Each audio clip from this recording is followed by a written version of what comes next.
Hello everybody and welcome, it's VeDAN here, so glad that you can tune into another video. Today I'm going to show you how to easily kill Bloonarius in under 1 minute and secure the top 50 medal. So we're starting off on tier 1, we're basically just doing literally attack spam, okay? We have an ice down as well, and then for defense, if you just get a Berserker Brew Alchemist, which can actually buff some of the tacks, and then just get a 402 Boomer, it'll do it super easily. So this is very casual, the optimal strategy, right? Just use Geraldo's blades, that's the easiest way. But for a super nice casual one, you can just get a Boomer down and that will sort it. Now, I'm going to also show how I farmed. So this is not the optimal farming strategy, but it's a super easy way to make about 300,000 for tier 2, which will set you up more than enough for a good top 50 run. So we're starting off with getting a double discount village, we're getting our Bloon Trap, and we're getting our BRF. Make sure, okay, this is something I kept forgetting, make sure that you have got fertilizer on BRF at all times. Now, notice where I placed the engineer as well is to ensure that he's not actually going to be shooting at the bloons at all. And then you get Monkey City. Once you've got Monkey City, you can then go and get 5 or 6 marketplaces in range of this Monkey City, and then also get another Bloon Trap and a lead to gold, and get a glue as well. I like to get a 010 glue on last. This just helps to funnel and kill even more bloons in the rubber to gold alchemist potion, whatever you want to call it. And then what we're going to do is we're then going to get an overclock, okay? And the goal is to keep the BRF like permanently overclocked, permanently fertilized, and just eke out as much as we can from it. Then once you've acquired this overclock, it's just a task of getting as many central markets as you can. The goal is to get roughly about 10 central markets and start with the ones that are in range of the Monkey City. For round 50, I got another Bloon Trap. This is not optimal, but it just helped to easily avoid penalty. So if you notice the kind of symmetry on the map, because we've placed the first Bloon Traps in the top left, I'm now going to place this one in the bottom right, and it kind of just adheres to the symmetry so it performs its same function. And we're just going to get a few mob maulers down. You can get heavier bombs on them if you want, that's what I'd recommend. Set them on strong and they'll clear the mobs fine. And then we're just going to get another rubber to gold alchemist and another glue near the Bloon Trap and just try and eke out as much money as we can from them. Okay, so I did end up messing up here, which is classic me, because I forgot that we're using Geraldo, and I'm so used to not having Geraldo, unlocked, that I forgot how to use him. So basically, I ended up getting glue and call to arms during this round and sold a farm for it. But of course, I could have just waited till the end and then Rejuvs potioned and bought it. So that's an easy way to lose a few £1,000s instantly. So don't do that what I did. Make sure, we've got 2 Rejuvs potions now, so everything should be good, and you can just wait until the end of the round. Also, I recommend just placing a camo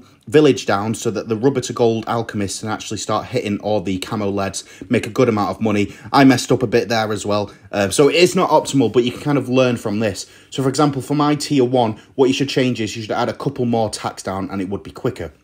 You can get like a 12-second tier 1 if you do it optimally. Okay, for tier 2, we've just set up all the debuffs. So we've got Homeland Glue, we've got a Cripple Mob, then we've got loads and loads of overdrives, we've got a Super Brittle, we've got another Embrittlement Ice, we've got a Tack Zone, and then a few 402 villages.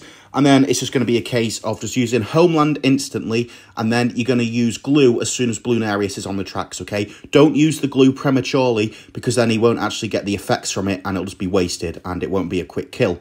What I also wanted to do is upgrade one of the villages to primary expertise. I do it a little bit late, so that wasn't very clean. What I should have done, actually, make sure as well, if you want to be optimal and you've got a bit more eco, say if you can get like 50k more eco for tier 2, get a PMFC down, because they absolutely shred. Now, this was really interesting how I defended from tier 2 to tier 3.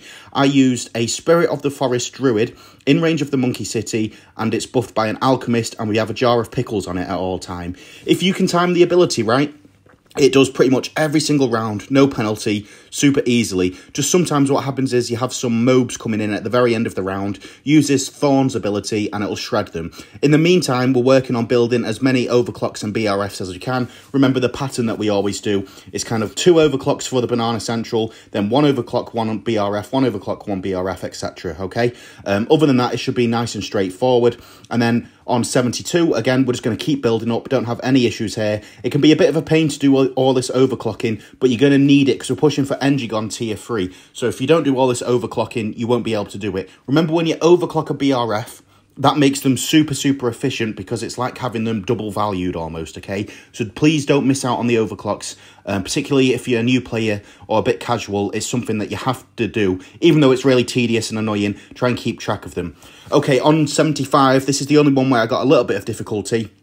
But because by now we've built up so many farms and overclocks, I literally dedicated one of the overclocks to the Spirit of the Forest Druid, and this just absolutely shredded it. I also put a couple of mob maulers down at the top, because that's where, you know, you get the final few hard mobs to kill. But I don't even think they were necessary. I believe, you know, the Spirit of the Forest with the overclock just absolutely shredded. Like I said, make sure you've got Jar of Pickles on at all times.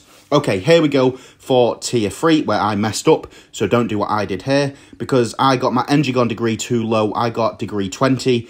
Let's just say, to be safe, go for around degree 25, and you should be fine. I don't know exactly, actually, so feel free to join the Discord, by the way, because we've got full calculators that members have designed, so we can calculate exactly what paragon degree you need. But the issue with that kill was the fact that I didn't have a high enough degree to insta-kill it, so I had to wait a few seconds before selling it, which obviously isn't optimal. Now, I got a 17 farm Monkeyopolis that I'll show you what I did. So once I sold the engigon, this is exactly what I did here. Okay, so as you can see, we've got a support temple down, so I sacrificed a bloon trap to it. This gives us a huge discount to everything. And I always think this is a good option to do if you've got enough eco for it, because it can snowball really hard. Also, getting the 17 farm Monkeyopolis is just like a godsend. But make sure you get your Banana Central and fill the screen with BRFs before you get the Monkeyopolis, okay? Don't get the Monkeyopolis too early. It's not efficient early on. So as you can see, it's the Monkeyopolis that's in the top left. The higher up one, that's the one that was the 17 farm Monkeyopolis. So it just absolutely shredded. And then in the meantime, from around 90, you should have all overclocks. You should have all tier 5 farms. Now you can start getting some of Geraldo's potions or totems, sorry, down, and just start farming and hoarding. All you need to do is just have a 205 or 025 ace with an alch buff to it. And then I also got a max bloon trap at the top to try and get some pops on that.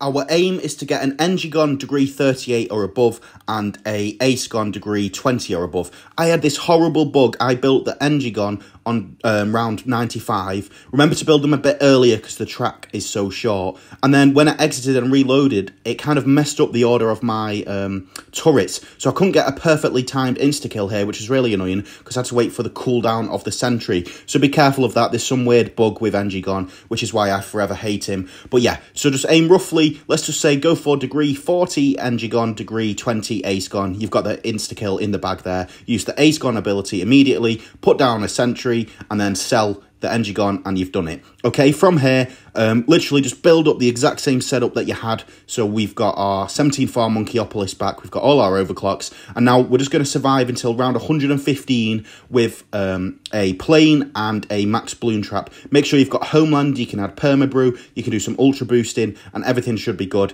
And then tier 5, mine wasn't very good here. I've got a degree 58 ace, I wanted degree 60, degree 34 engigon, I have a boomagon that's only degree 20, and then just tack spam, and we obviously have a couple of support temples, and really my eco wasn't as good as I thought it was, so that's something that I needed to improve when I do an optimal run. But like I said, this was my test run, so it's super, super fun. What we're going to do is I'm going to use the ace's ability right away. And then the goal is keep the engigon down until the very last minute, and that's when you're going to sell him, okay? You want his turrets to be damaging Bloonarius all throughout, and then right at the end, sell him to finish the bar off a little bit quicker. Just roughly like that. And there you go. You should be able to get roughly a 1 minute time. So if you can just improve upon this, do a better tier 1, whereabouts you add a couple more tacks. Do a better tier 2 if you farm a bit harder. Tier 3, get the higher level engigon than what I had. Tier 4, don't get the engigon bug. Tier 5, have more eco, and you should have like a 50-second time or something. So I hope this has helped, and I'll see you guys very soon.